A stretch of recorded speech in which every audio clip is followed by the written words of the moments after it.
na sana maging ganun din sa ibang love teams. Ganyan. And my question is, from real to real. Basta yung E tsaka EA. And what do you consider? Kasi parang pili ko pareho lang yung masasabi ka. And what do you consider yung parang secret for it to last that long, to make it very real talaga? And how crucial is loyalty for your love team to work also as a family? Ilang years na ba kayo? Married 9. Wow, married 9. Together. Huwag ka na magsalita sa together. Tama. Ilan nga ba? Pa eh. Kaya hindi ko din makompute. Ilan? Kaya alam nila. Ilang years together? 11? 11? Okay. Buti pa kayo alam niyo. So, what is the secret to that longevity pagdating sa pagsasama? Okay, pagsasama professionally or pagsasama in real life? Personally. Sige. Okay. Well, sa aming professional relationship, malaking bagay na nag-umpisa kami ng medyo in our late 20s.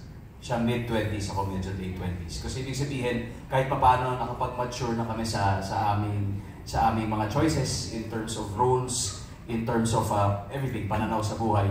And nung nagsama kami, kumbaga medyo hinog na yung aming mga gusto sa buhay. Second ay, nung mga panahon na yun din yung mga malalaking milestones na nagaganap sa amin. Maraming first time na nangyari sa buhay ko. Sa kanya rin, maraming first time na nangyari sa kanya. At na-experience namin yun together. So para sa akin, na-value ko yung mga pagkakataon na yun kung saan kasama ko siya, experiencing and witnessing these milestones na never ko inakalang mangyayari sa buhay ko. And I truly treasure all these memories. Kaya siguro nung nalipat na yung aming relationship sa isang totoong relationship na panghabang buhay, nadala rin namin itong mga learnings na ito. Yung learnings sa tungkol sa pagrespeto sa bawat isa, yung learnings sa pagbibigay ng tunay na pagmamahal. Dahil na-apply din naman namin ito sa aming trabaho eh. And isang pinakamagandang nagagamit namin mula noon hanggang ngayon ay yung dynamics namin as partners. And parang hinahambing ko parati sa sayaw eh.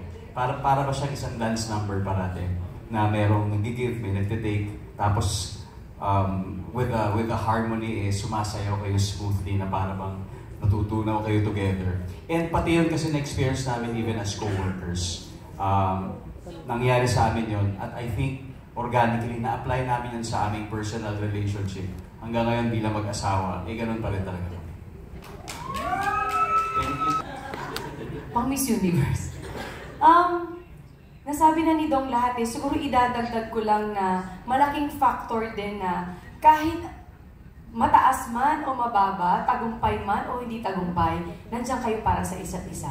Kung anong pagkukulang ng isa, pupunan mo. Hindi kasi parehas kailangan isa lang ang nasa pedestal. Kailangan dalawa kayo nagtutulungan para makamit yung pangarap nyo. At makakamit yung pangarap na yun kung nandiyan nga yung love, respect, give and take, at ang mahalaga niyan, parehas kayo ng faith na isa lang yung alam yung patutunguhan nyo at alam naming dalawa na hindi kami magiging ganito katatag kung wala yung nasa taas. So palagi kami doon. No matter what happen, ano man mangyari sa buhay namin, ibigay man lahat ng biyaya sa amin, lahat yan ibabalik namin sa taas kasi lahat binigay niya sa amin.